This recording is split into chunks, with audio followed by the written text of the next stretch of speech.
Welcome to this journey through one of the most disturbing cases recorded in the history of United States. Before we begin, I invite you to leave in the comments from where you're watching and the exact time at which you're listening to this narration. We're interested in knowing to which places and at what moments of the day or night these documented accounts reach.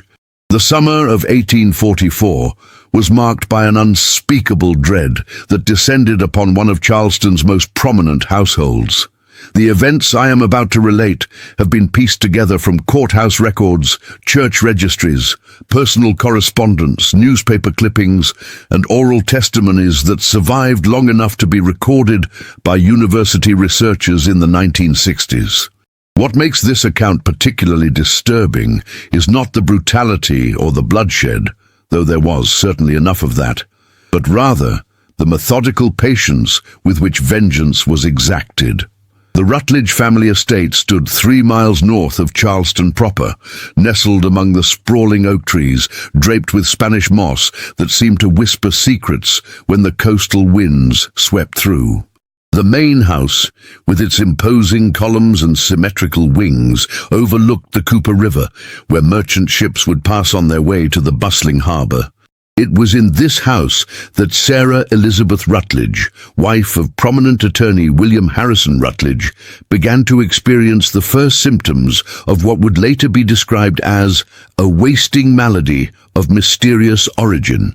But to understand what truly happened during those humid summer months, we must first step back and examine the household as it existed before death began its quiet harvest.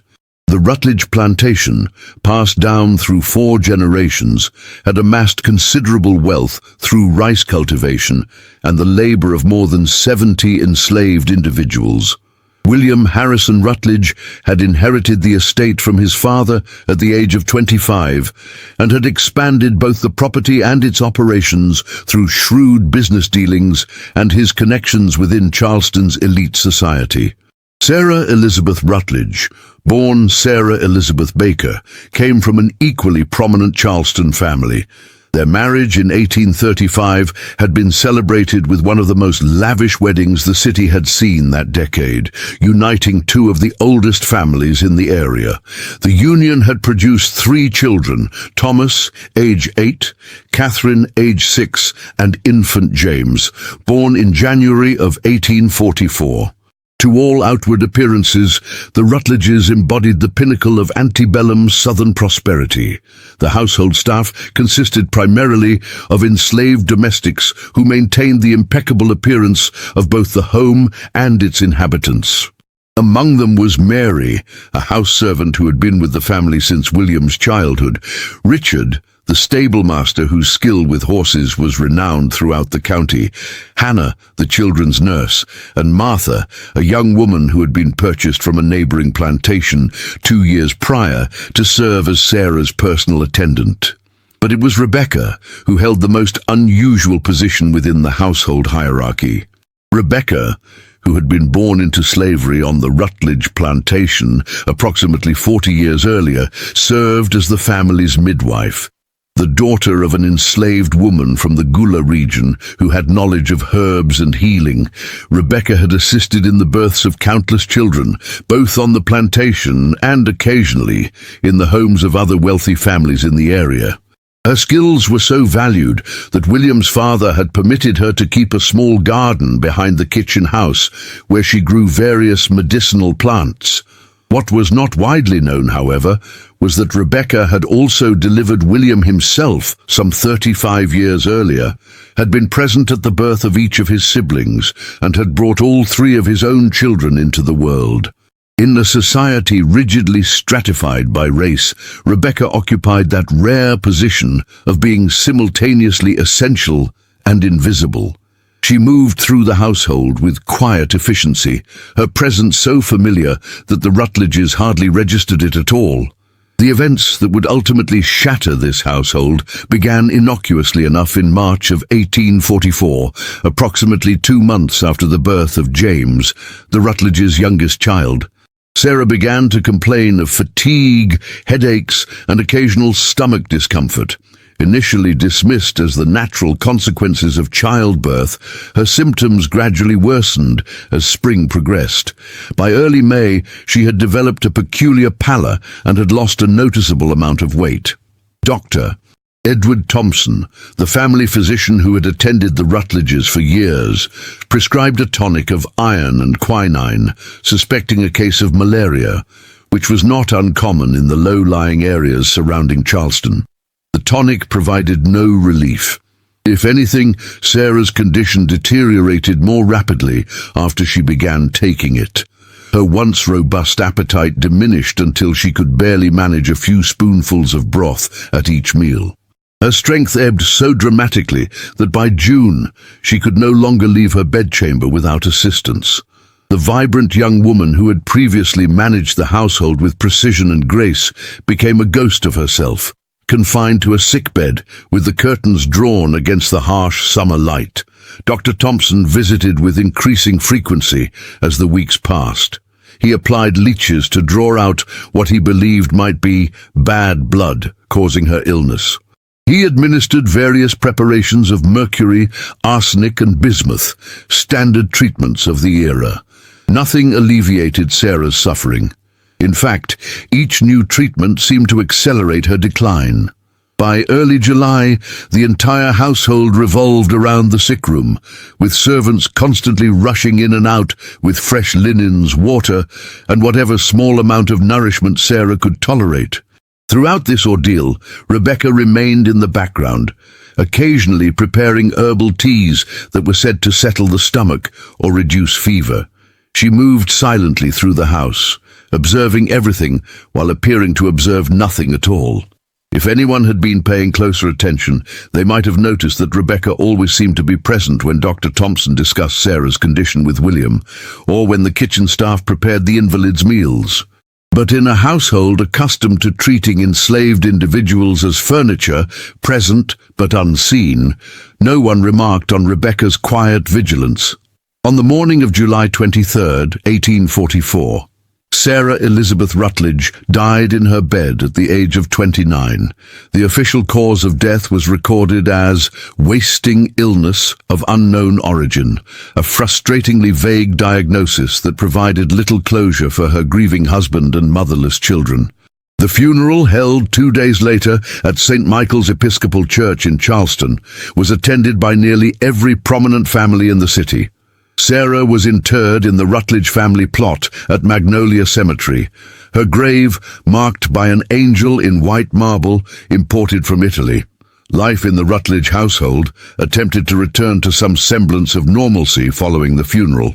William threw himself into his legal practice with renewed vigor, often not returning home until well after the children had been put to bed.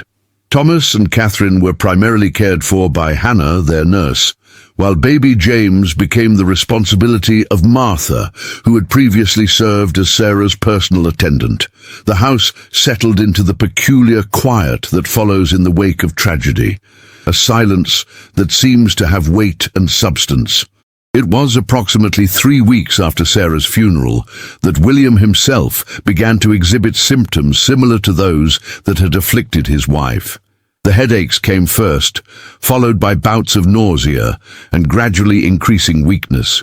Initially, he attributed these symptoms to grief and overwork. But as August progressed and his condition worsened, Dr. Thompson was once again summoned to the Rutledge estate. The doctor's concern was evident from the moment he examined William. The similarity to Sarah's illness was too striking to ignore. Once again, various treatments were prescribed: tonics, purgatives, bloodletting, and once again, they provided no relief. By early September, William was confined to the same bed in which his wife had died just weeks earlier. His skin had taken on a yellowish tinge, and he suffered from violent stomach cramps that left him drenched in sweat and barely conscious. Throughout the household, whispers of a possible contagion began to circulate. Dr. Thompson, however, remained skeptical of this explanation. Contagious illnesses typically spread more rapidly and widely throughout a household, yet none of the children nor any of the house servants had exhibited similar symptoms.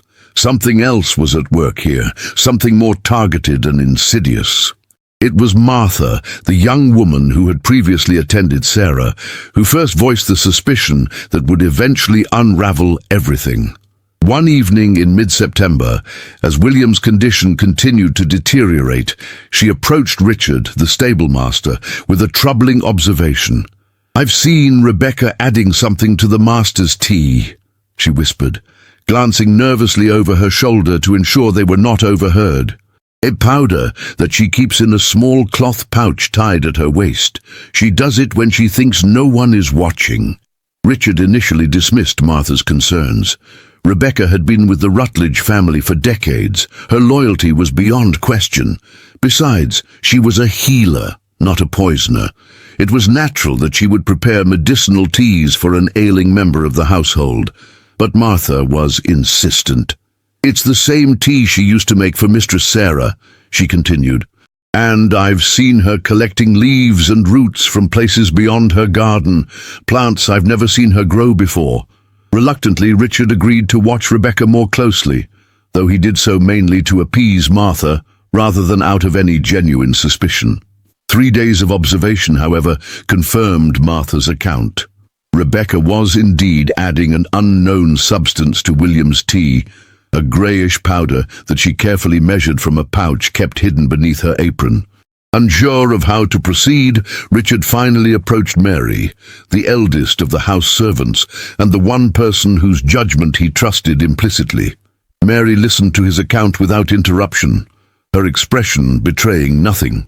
When he had finished, she remained silent for several long moments before responding. "There are things about Rebecca that you don't know," she said finally, her voice barely above a whisper. "Things that happened before you came to this plantation." What Mary revealed that night would later be recorded in a deposition given to Charleston authorities, though the document itself would be sealed by court order until 1869. According to Mary's account, Rebecca had given birth to a daughter some 20 years earlier. The child's father was William Harrison Rutledge, Sr., the current master's father. The infant girl, born with fair skin and green eyes that undeniably marked her parentage, had been sold to a plantation in Georgia when she was just 3 years old, despite Rebecca's desperate pleas to keep her child. "Rebecca was never the same after that," Mary explained. "She continued her duties as midwife. She delivered the current master himself and all his brothers and sisters. She smiled and served and kept her head down. But something in her eyes changed. Something died." The reason for Rebecca's apparent targeting of Sarah, however, remained unclear until Mary revealed the final piece of the puzzle. Shortly after William and Sarah's marriage in 1835, a letter had arrived from Georgia addressed to William Harrison Rutledge, Sr. The letter, which Mary had glimpsed while dusting the elder Rutledge's study, contained news that Rebecca's daughter had died under circumstances described as suspicious. The girl, by then a young woman of 16, had been working as a house servant in the home of a wealthy family related to the Bakers, Sarah's family. "I believe Rebecca has been waiting all these years," Mary concluded. "Waiting until the perfect moment to exact her revenge on both families, the Rutledges, who took her child, and the Bakers, who she blamed for her daughter's death. And what more perfect revenge than to destroy their bloodlines just as they had destroyed hers?" Richard and Mary's suspicions were confirmed the following day when they secretly observed Rebecca adding the mysterious powder not only to William's tea, but also to the milk prepared for baby James. Alarmed, they intercepted the contaminated beverages and replaced them with unaltered versions. That night, they searched Rebecca's quarters while she was assisting Dr. Thompson with William's treatment. Hidden beneath the floorboards of Rebecca's small cabin, they discovered a collection of small cloth pouches containing various powders and dried plant materials. They also found a journal written in a mixture of English and Gullah, detailing the progressive symptoms of arsenic poisoning and recording with clinical precision the declining health of both Sarah and William. Most damning of all, they discovered a lock of light brown hair tied with blue ribbon, hair that could only have belonged to Rebecca's lost daughter. The evidence was taken directly to Dr. Thompson, who examined the powders and confirmed the presence of arsenic as well as several other toxic substances derived from plants not native to the Charleston area.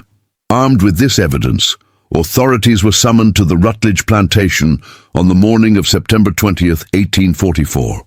Rebecca was arrested without resistance, her expression betraying neither surprise nor remorse. The trial that followed became one of the most sensational legal proceedings in antebellum Charleston.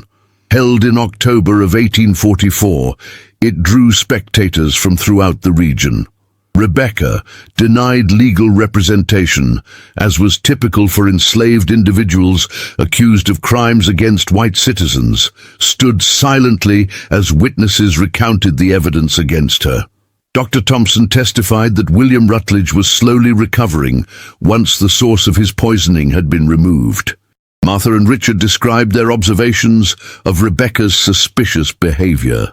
Mary revealed the painful history that had presumably motivated Rebecca's actions.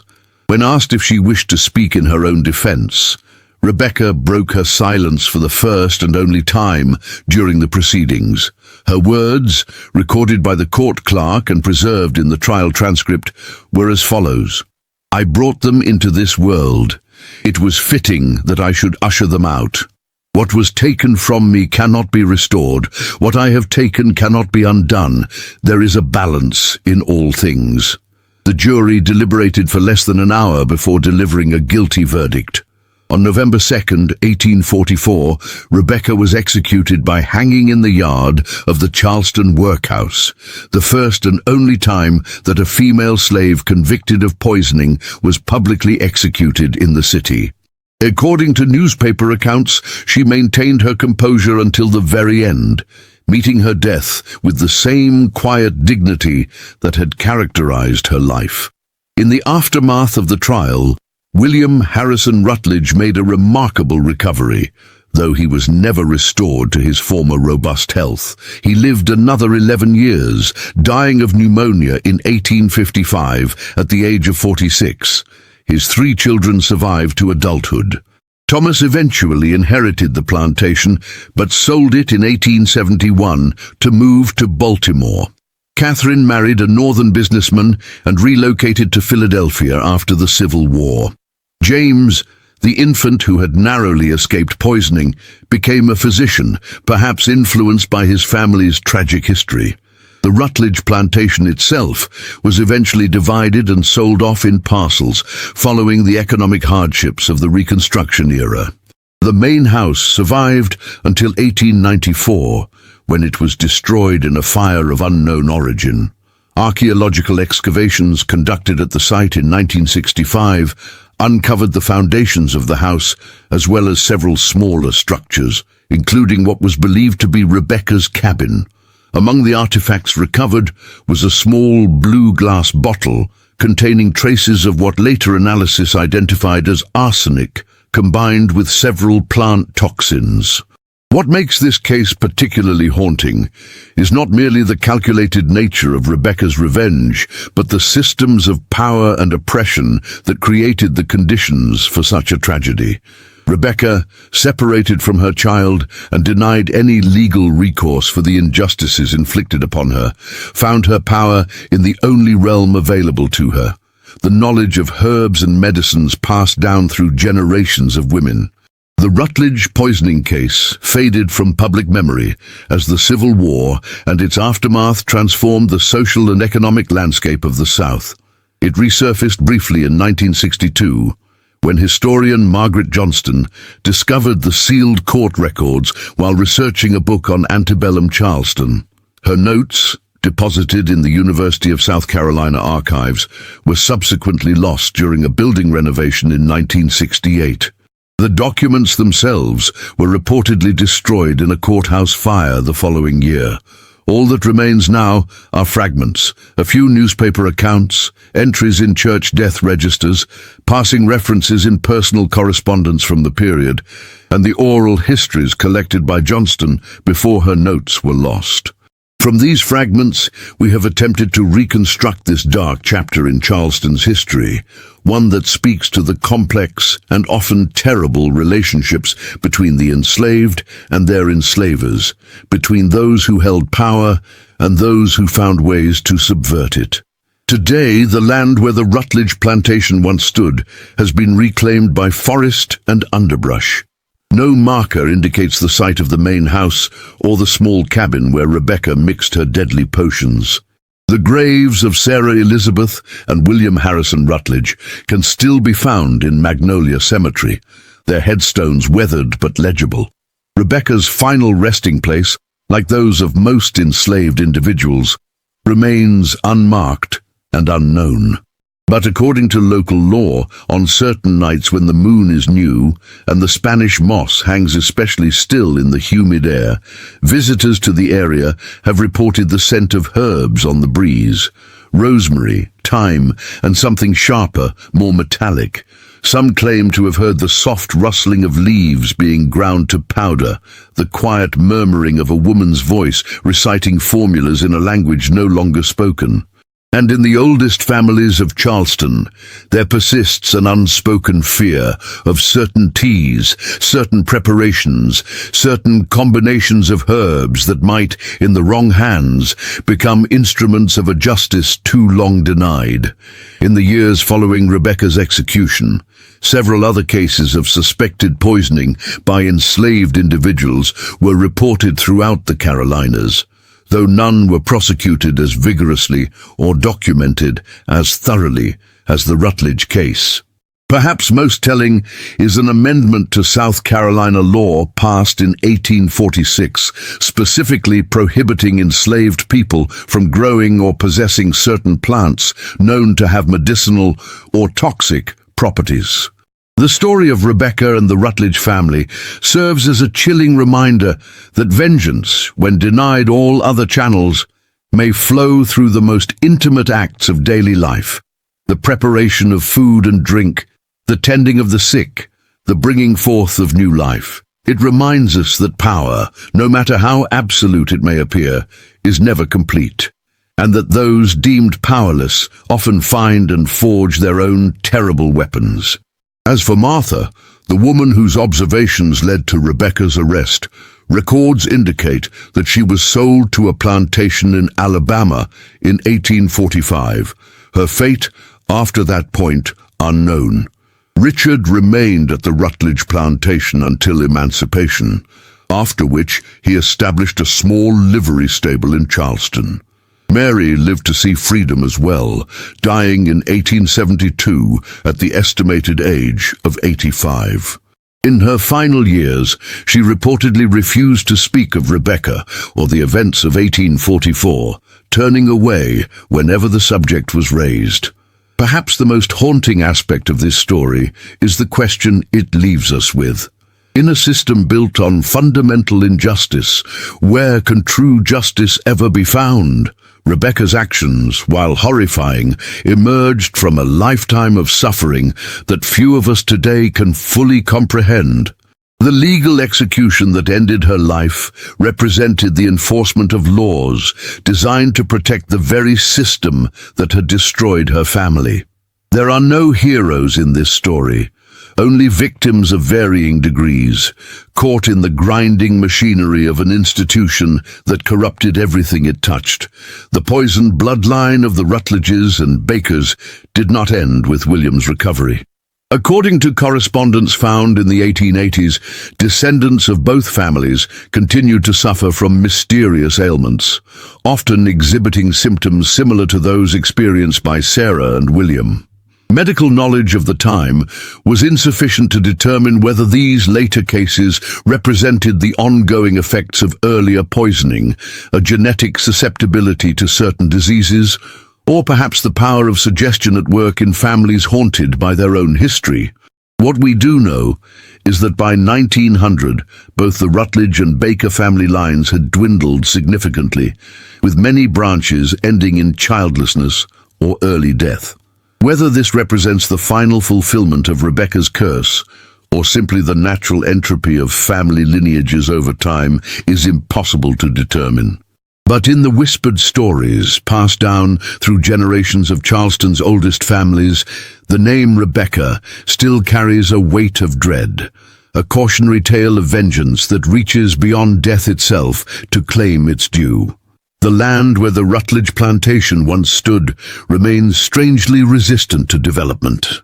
Multiple attempts throughout the 20th century to build on the property were abandoned after encountering unexplained difficulties, equipment failures, worker illnesses, financial setbacks. Local superstition holds that the ground itself has been tainted, poisoned not by arsenic or herbs, but by the weight of history and unresolved injustice. In 1969, during the last archaeological survey of the site before it was reclaimed by wilderness, researchers discovered something unexpected beneath the remains of Rebecca's cabin. A small bundle wrapped in faded blue cloth and containing the skeletal remains of an infant. Forensic analysis suggested the child had died at or shortly after birth.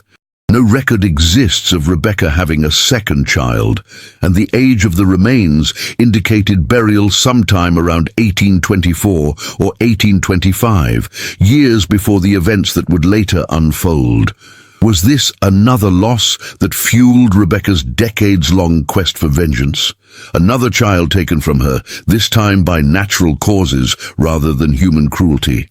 The records are silent on this point, and the remains themselves were reinterred without ceremony at the insistence of local community leaders.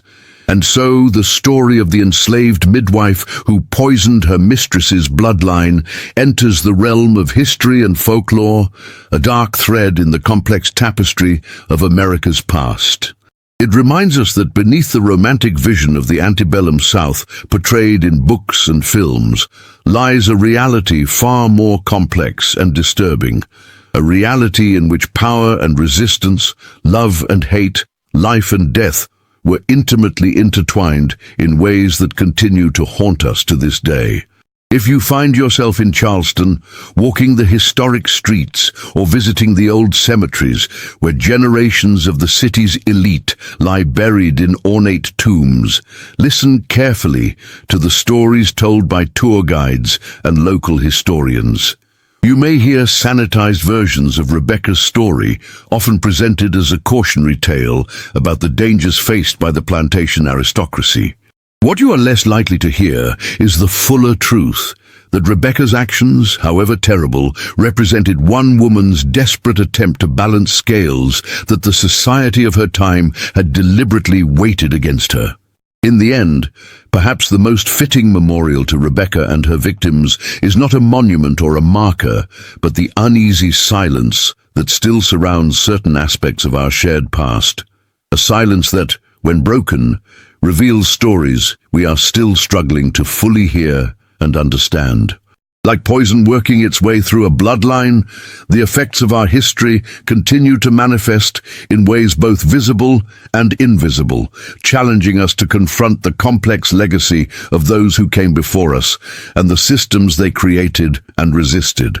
As the sun sets over the marshes and rivers surrounding Charleston, as the ancient oak trees cast their lengthening shadows across landscapes, both changed and unchanged by time, the story of Rebecca and the Rutledges whispers to us still, a reminder that beneath the surface of even the most ordered society lie currents of rage and resistance, love and loss, that may emerge when we least expect them, altering forever the course of individual lives and collective histories. The final records concerning the Rutledge case were reportedly sealed in the state archives in Columbia, South Carolina in 1971, deemed too sensitive or potentially inflammatory for public access. Whether they still exist or have been lost to time like so many other documents from this period remains unknown. But in the absence of official histories, the story continues to be passed down through generations, changing subtly with each telling, yet retaining its essential truth. That in a world where justice is denied, vengeance may become a terrible substitute, exacting costs that echo across decades and centuries. And so we leave Rebecca and the Rutledges to their uneasy rest, their story neither fully told nor completely forgotten. A shadow narrative that runs beneath the more comfortable histories we prefer to recall, reminding us of debts unpaid and accounts still being balanced in the ledger books of time. In 2004, during renovations to an old building in downtown Charleston that had once housed the offices of the law firm where William Harrison Rutledge had worked, construction workers discovered a hidden compartment within a wall. Inside was a small wooden box containing what appeared to be personal effects: a tarnished silver locket, a folded piece of yellowed paper, and a small vial of dark liquid. The building's owner, recognizing the potential historical significance of the find, donated the items to the Charleston Museum. Analysis of the contents revealed something extraordinary. The locket contained a lock of hair, 2 strands intertwined, one dark, one light brown. DNA testing, though limited due to the age of the samples, suggested a close familial relationship. The folded paper, carefully preserved, was a bill of sale for a mulatto female child, aged 3 years, sound in body and mind. The child's name was listed as Sarah. The buyer was a representative of the Baker family of Georgia, relatives of the woman who would later become Sarah Elizabeth Rutledge. The seller was identified as William Harrison Rutledge Sr. The vial, when analyzed by forensic chemists, was found to contain traces of what appeared to be a complex mixture of arsenic, belladonna, and several plant compounds known to cause symptoms similar to those experienced by Sarah Elizabeth and William Rutledge in 1844. Residue analysis suggested the mixture was at least 150 years old. These discoveries prompted a renewed interest in the Rutledge poisoning case among historians and archaeologists. In 2007, a team from the University of South Carolina obtained permission to conduct ground-penetrating radar studies of the former Rutledge plantation site. What they discovered beneath the overgrown vegetation were not only the foundations of the main house and outbuildings already documented in earlier excavations, but also evidence of a previously unknown structure located approximately 50 yards from Rebecca's cabin. Careful excavation revealed the remains of what appeared to be a small dwelling, more rudimentary than the other slave quarters on the property.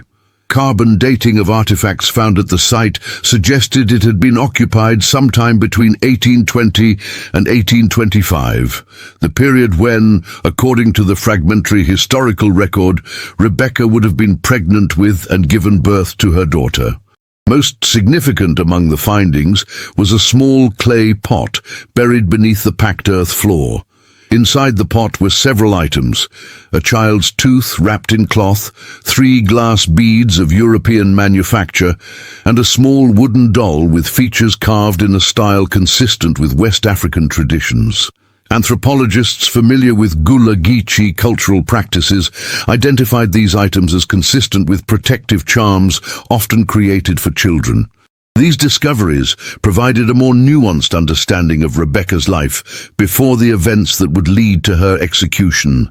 They suggested that she had indeed given birth to a child fathered by William Harrison Rutledge Sr., that she had attempted to protect this child through both practical and spiritual means, and that despite these efforts, the child had been sold to relatives of the Baker family at the age of 3.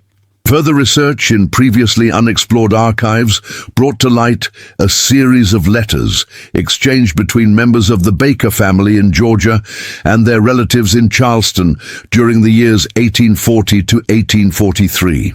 These letters, part of a private collection donated to the Georgia Historical Society, contained references to a troublesome mulatto servant girl who had been punished repeatedly for insubordination. One letter, dated November 1842, mentioned that the girl had been put in her place after attempting to run away, and that measures had been taken to ensure she would cause no further difficulty.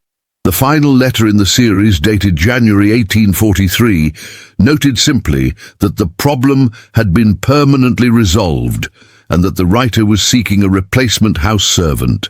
No further mention of the girl appeared in subsequent correspondence.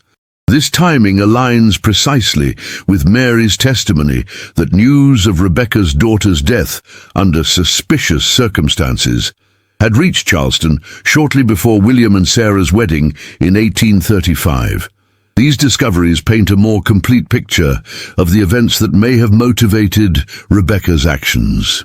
Her daughter, taken from her at a young age and sold to relatives of the woman who would later marry into the Rutledge family, had apparently died under circumstances that suggested mistreatment or violence. Rebecca, powerless to protect her child or seek justice through any official channels, had waited patiently for years, cultivating her knowledge of herbs and poisons, positioning herself as the trusted midwife who would deliver the children of the very families responsible for her loss. The calculated nature of her revenge becomes even more apparent when we consider that she waited until after Sarah had given birth to her third child before beginning the poisoning. Rebecca ensured that the bloodlines would continue just enough to create the maximum suffering. Parents would live to see their children grow, form attachments, and then watch them suffer and die. It was not merely death she sought to inflict, but the same prolonged anguish she herself had endured. In 2011, an unexpected source provided further insight into the case. A descendant of Mary, the house servant whose testimony had been crucial in Rebecca's conviction, came forward with a family document that had been preserved through generations. The document, written in 1872, shortly before Mary's death, contained her full account of the events of 1844, including details that had not been part of her official testimony. According to this account, Mary had been aware of Rebecca's actions for some time before she revealed them to authorities. She had observed Rebecca collecting plants from the marshes and forests surrounding the plantation, had noticed the careful way she prepared certain teas and tonics, and had recognized the gradual decline in Sarah's health as something other than natural illness. Yet she had remained silent, caught in the impossible position of divided loyalties to the Rutledge family who owned her, to Rebecca, who had been her friend and confidant for decades, and to her own conscience. What finally prompted Mary to act, according to her written account, was not concern for William's life, but fear for the children, particularly the infant James. "I could not stand by and watch a babe suffer for the sins of its father and grandfather," she wrote. "Rebecca's vengeance had justice in it, but the children were innocent, and I could not bear their deaths on my conscience." Mary's account also revealed that Rebecca had confided in her about the full extent of her plan, not merely to kill Sarah and William, but to systematically poison every member of both the Rutledge and Baker families within her reach. She had apparently maintained correspondence with other enslaved people in households connected to both families and had shared her knowledge of poisons with them. Her plan was to erase both bloodlines from the earth, Mary wrote, as they had tried to erase her daughter. Whether Rebecca succeeded in this broader aim is difficult to determine. Historical records do show that in the decades following her execution, both the Rutledge and Baker families experienced unusual rates of unexplained illnesses, infertility, and early deaths. By 1900, as previously noted, both family lines had diminished significantly. Was this the result of Rebecca's poisoning reaching across generations, or simply the consequence of the Civil War, economic changes, and the natural dispersal of family lines over time? The historical record cannot provide a definitive answer. What is clear, however, is that Rebecca's story represents far more than a simple case of murder or revenge. It embodies the complex moral universe of American slavery, where conventional notions of justice, loyalty, and morality were distorted beyond recognition. In a system where human beings were legally property, where families could be separated on a slaveholder's whim, where sexual exploitation was routine and unquestioned, conventional moral frameworks simply could not contain the depths of human experience and response. In 2015, the Charleston City Council debated a proposal to include Rebecca's story in the official historical tours of the city. After heated discussion, the proposal was rejected on the grounds that it might cast the city's history in an unnecessarily negative light and focus on divisions rather than reconciliation. This decision itself becomes part of the ongoing narrative. The ways in which certain histories continue to be marginalized or silenced in service of more comfortable narratives. Yet, despite official reluctance, Rebecca's story has continued to circulate through other channels. Local tour guides who specialize in the darker aspects of Charleston's history include versions of it in their nighttime tours. Community theater groups have staged dramatic interpretations. Writers and artists have found inspiration in this tale of power, resistance, and revenge. The story refuses to disappear, perhaps because it speaks to something essential about America's troubled relationship with its own past. In 2019, during an unusually severe hurricane that struck the South Carolina coast, flooding revealed something long buried on the former Rutledge plantation property. As waters receded, local residents noticed unusual formations in the soil of an area that had been underwater for generations. The outlines of what appeared to be a garden, perfectly preserved beneath layers of sediment. Botanical archaeologists from Clemson University excavated the site and identified the remnants of numerous medicinal and poisonous plants, many of which were not native to the region but would have been known to someone with knowledge of African herbal traditions. The garden's location corresponded exactly with historical descriptions of Rebecca's medicinal garden, the one permitted by William's father decades earlier. Analysis of soil samples indicated the continuous cultivation of certain toxic plants for at least 20 years prior to 1844, suggesting that Rebecca's plan had been in development far longer than anyone had suspected. Perhaps most chilling was the discovery of a small stone marker buried at the center of the garden. Carved into its surface was a simple symbol, a circle with a line drawn through it, identified by cultural anthropologists as a symbol associated with certain West African traditions related to justice and the balancing of debts. The stone was determined to have been placed there sometime around 1825, the year Rebecca's daughter was sold away from the plantation. These discoveries suggest that Rebecca's vengeance was not a sudden decision born of passion or desperation, but rather a carefully orchestrated plan developed and refined over decades.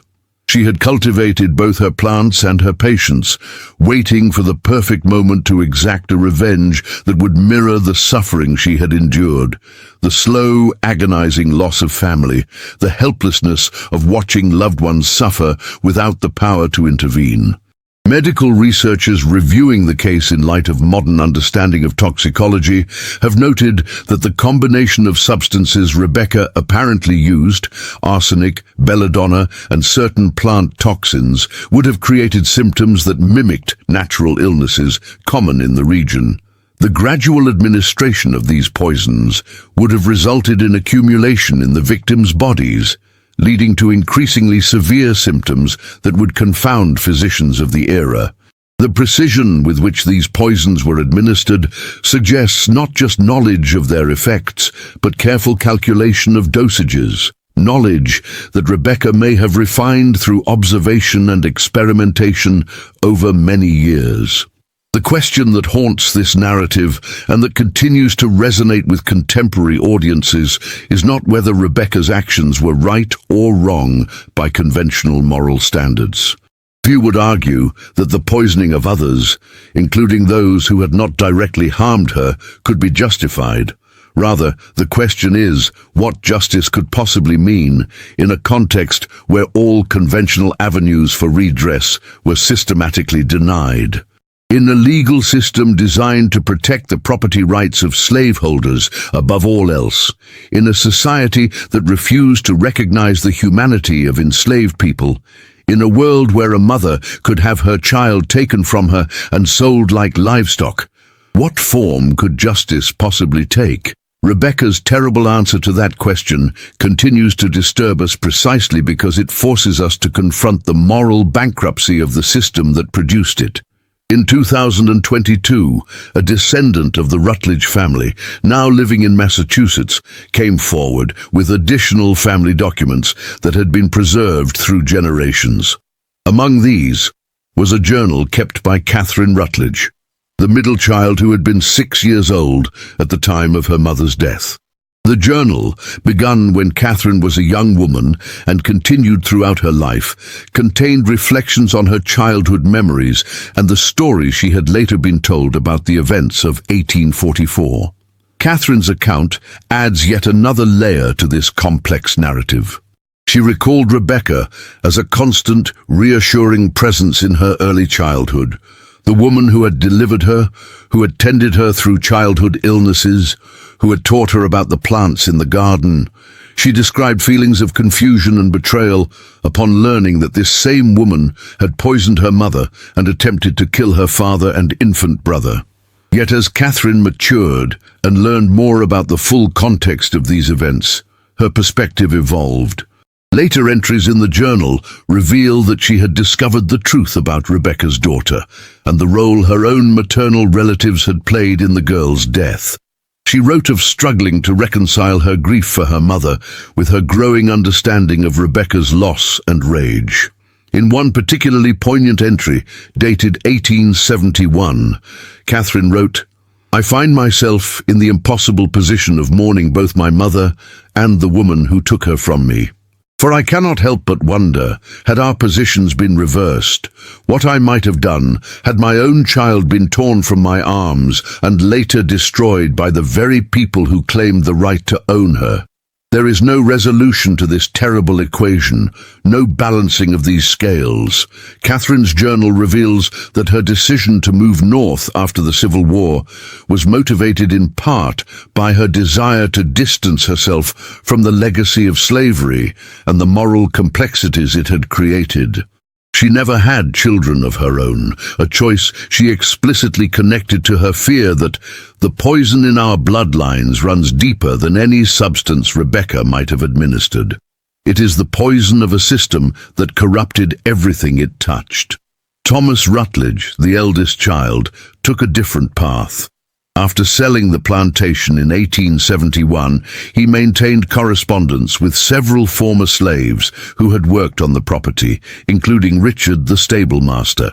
In letters preserved in the Maryland Historical Society archives, Thomas expressed his belief that his father had known about Rebecca's daughter all along and had chosen to remain silent about his own father's actions. "There was a reckoning that was perhaps long overdue," he wrote in one letter, "though I cannot help but wish it had taken some other form." James Rutledge, the infant who had nearly become Rebecca's third victim, did indeed become a physician, as previously noted. His medical journals, discovered in 2008 in the archives of Johns Hopkins University where he later worked, reveal a preoccupation with poisons and their antidotes. He specialized in toxicology, publishing several papers on the detection and treatment of arsenic poisoning. Whether this career choice represented an attempt to understand the events that had nearly claimed his life or simply a coincidence is impossible to determine. The story of Rebecca and the Rutledges has no neat conclusion, no moral that can be easily extracted and applied. It remains, like so much of American history, a narrative of complexity and contradiction, of individual choices made within systems that constrained and distorted those choices. It reminds us that the legacy of slavery cannot be reduced to simple narratives of good and evil, but must be understood as a moral catastrophe that corrupted everything within its reach. those who perpetuated it, those who benefited from it, and those who resisted it. In the marshlands surrounding Charleston, where the ruins of plantations slowly sink into the earth and the ghosts of the past seem to hover just beyond the edge of vision, Rebecca's story continues to resonate. Local folklore maintains that on certain nights, particularly when the moon is dark and the air heavy with approaching rain, a woman can be seen moving silently among the trees, gathering plants and murmuring words in a language few now remember. Some claim to have smelled the distinctive odor of certain herbs boiling, even in areas where no human habitation exists for miles. These are just stories, of course, the ways in which communities process and transmit difficult histories, the means by which the past maintains its hold on the present. But they speak to the power of Rebecca's narrative and its continued relevance to contemporary concerns about justice, power, and the long shadow cast by America's founding sin. The most recent chapter in this ongoing story occurred in 2023, when archaeological work at the site of the former Charleston workhouse, the location of Rebecca's execution, uncovered a mass grave containing the remains of numerous individuals who had died while imprisoned there, or who had been executed on the grounds. Forensic analysis identified the partial remains of a woman approximately 50 to 60 years of age, with evidence of arthritis in the hands consistent with years of detailed work such as midwifery and herbalism. Though positive identification was impossible given the condition of the remains and the passage of time, the location and characteristics aligned with what is known about Rebecca. After consultation with community leaders and historians, these remains, along with all others recovered from the site, were reinterred in a formal ceremony that acknowledged the complex history of the location and the lives that had ended there.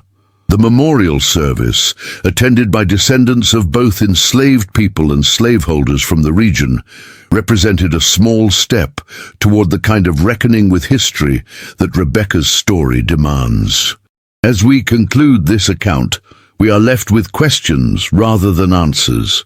What does justice look like in the wake of historical atrocities?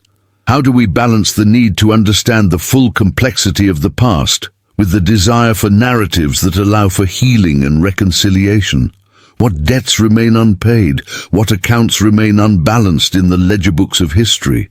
Rebecca's voice comes down to us only in fragments, filtered through the accounts of those who condemned her and the systems designed to silence her.